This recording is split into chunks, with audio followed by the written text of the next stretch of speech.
So STEM7 are an executive search and talent advisory firm working at the very top end of investment banking and alternatives. And they came to me with existing branding. They wanted to level up and upgrade. They wanted to align things for consistency.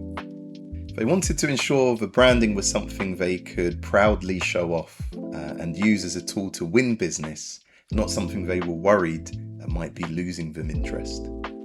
Now, this is an interesting one because the existing branding wasn't terrible. It had some good instincts, but it needed a bit of refinement and needed to be used with consistency in future. So the answer here wasn't starting over or creating something different just for the sake of it.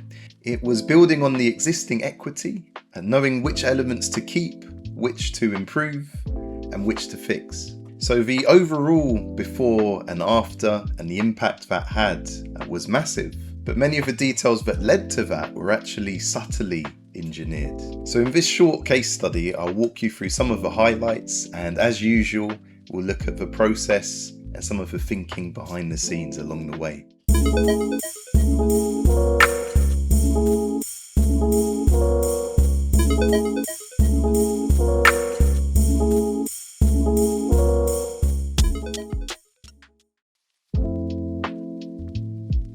So the real problem was the brand had never been clearly defined. So you can see they had a logo, which isn't a million miles away from the direction we developed this in the end. But if I flick through a few of the pages, I'm sure they won't mind me sharing goals for the brand.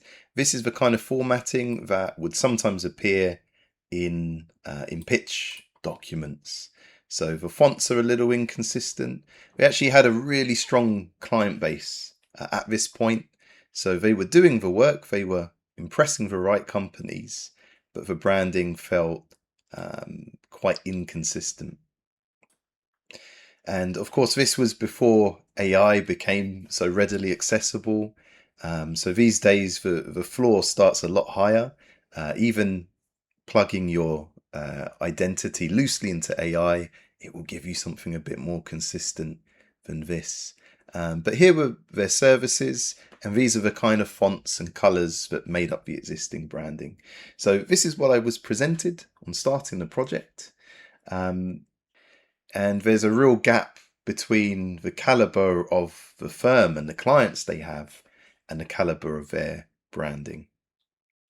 So the team wanted to feel proud and excited of the branding, confident sharing documents, not feeling a little embarrassed at the presentation. So not terrible to begin with, but definitely room for improvement. And this is the cover page to the brand guidelines, which I'll take you through a little later in the video, a few steps before we reach that point. So in every project, there's a point that we consider positioning, but we made a real focus for this one because it was crucial to get the nuance right. So on this page here, which I research and present to the client, obviously get their input because they tend to have that insider knowledge. This was a rough mapping of well-known competitors. So by competitor, it doesn't mean they're enemies, but it means there are overlapping services that are being offered by STEM7 and by other companies in the same space. So branding should always be a relative exercise, relative to what your competitors are already covering. So settling this first at this stage then informs the design decisions you'll make later. So it's crucial to do this. And you can see we've mapped how exclusive or high-end brands look, how approachable or mainstream, and then also modern or traditional. So some have like really modern type. So even looking at the logo, the colors they've chosen, just from that, you can see where these brands position themselves on the map. So we need to decide where STEM7 would be positioned. And after looking through the competitors in a little more depth, this doesn't have to be a huge agency level exercise. It helps us then to make these decisions. So here we have more than just two axes. We really look at, in that context, where we want the brand to sit. And so we arrived at this. This is a kind of positioning summary to be perceived as modern but well established. So there's a bit of nuance and balance there. To try and align as the best in sector, but while staying approachable. So we didn't want this to feel like an exclusive brand, but very high end, positioned at the very top. So this was the objective. We needed the brand to have elements that lent a sense of heritage, but modern execution so that it felt unmistakably current. So this is the concept that won, and in this version there's actually a little detail going on that we didn't use in the end. So, creating the quite attractive monogram, an M and a 7 that are interlocking and overlapping. But in the end, we decided that wasn't needed, that keeping the two separate was better. So if you look, this is the version we actually took forward. And it's not a million miles away from the original logo. The difference really is in the details, the personality of the font, the balancing against a nice modern tagline, etc. So this is the early concept that we picked, and this comes on the back of lots of exploration. You can see lots of different variations were explored, shortlisted. So all of this happens behind the scenes. Only the best of these ideas is taken forward to be proposed to the client, and then of these ideas, we only spend more time developing the very best. On the winning concept and the reason we used this iteration versus the overlapping M and 7, it was part of a brief. If you look at the strategy document, we decided we needed an elegant, understated route, and the cleverness of that idea, as attractive as it looks, would have fought against that. Also, looking at it now, there are a few things I'd want to tweak, like having the 7 maybe hit the same height as the S, and so on. But this was the route we picked, and as you can see on this page, immediately identified a little wish list of things we'd want to change and improve. So this really is the part that makes the difference between a professional logo that you're happy with for a decade and a logo you're in a hurry to update or replace. So we identified things we'd want to tweak, in some cases spacing, something specific, the Trajan Pro Free font that we used here. It has certain quirks that make it feel organic and hand-drawn, which is great in some situations, but not something we wanted in this brand. So notice in the M, there's these little indentations.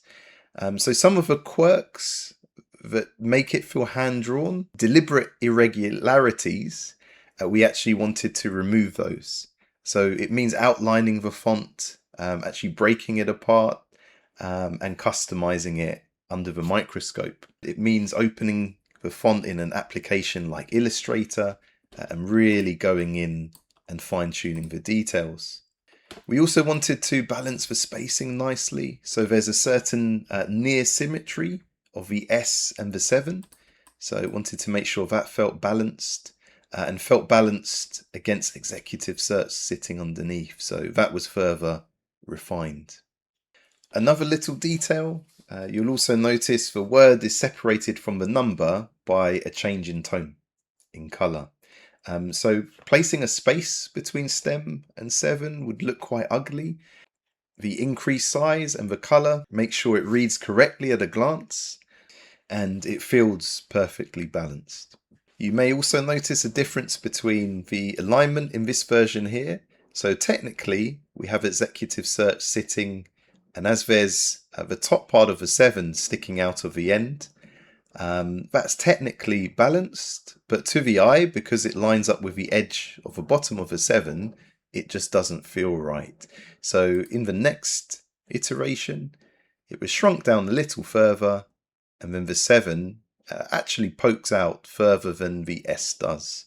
So optical alignment instead of just geometrically aligning it, and things feeling off to the human eye, which is, of course, the judge of the work we produce. And then a simple but powerful submark, which encompasses the spirit of a full logo, but can be used at smaller sizes. A really nice little substitute there. And then you can see in some of these mock-ups how that, with the brand colors we selected, might work in practice. So this is the system living and breathing in a few of these examples. And you see, although the individual components are simple, the end result, when they're pulled together in the correct way, when spacing is respected, etc., has quite a big impact. You can see the style is consistent in headings, in subheadings. You might remember seeing that services visual they'd created earlier in this video. Simple tweaks and changes, but how much more professional that page in their pitch decks looks now. So these items were specifically created, which I think is always a good idea if it's possible to include it as part of the scope. Having the designer that's created your brand identity also get you off to a good start with the first few items. That means you can start as you mean to continue. And then some of these mock-ups I like to produce really help capture the spirit and the intention of branding. So often include some imagery. Lots communicated in the style of imagery you use, and some practical examples of a branding living and breathing in the real world. So where scope permits, always something I like to provide clients. And these have come out really nicely. When you look back at the intended strategy, the tone we were hoping to convey, this lands exactly as intended. So this is largely down to the brand guidelines. You can see what I produced on screen here. And this is like a recipe book, a playbook to ensure whoever's using the branding knows how to use it, knows the intended output. Brand guidelines can vary in how detailed they are. I like to try to keep them showing some examples and principles so that they can be applied in a range of situations. So this is quite an important page showing the relationship between fonts, sizes, spacing, tracking. So without this, it would be possible to take the same fonts and colors and actually apply them quite badly. Bringing this up to date, if you're using AI, it loves rules like this. It will understand them. And it means if you're using an AI tool to create simple documents from your guidelines, it will lock these things in without you having to worry about them. So this is even more important now in the age of AI than perhaps it was before. And then, of course, as you'd expect, specific color codes. So when you look across a range of documents, your blues match. You don't have someone using a slightly more vivid blue, someone a more muted one. So this keeps everything locked in and consistent. Then when you look at things collectively, there's that premium professional consistency that you'd expect from a top tier brand. And it stops the original drift that we saw in some of the first documents that were going out. So STEM 7 now have a brand that matches the caliber of work behind it and a system to keep it that way. If you're weighing up a potential rebrand yourself, one of the most valuable things you can buy is clarity before you proceed. You can find out more at jmgraphicdesign.com. This is just one case study in part of an ongoing series.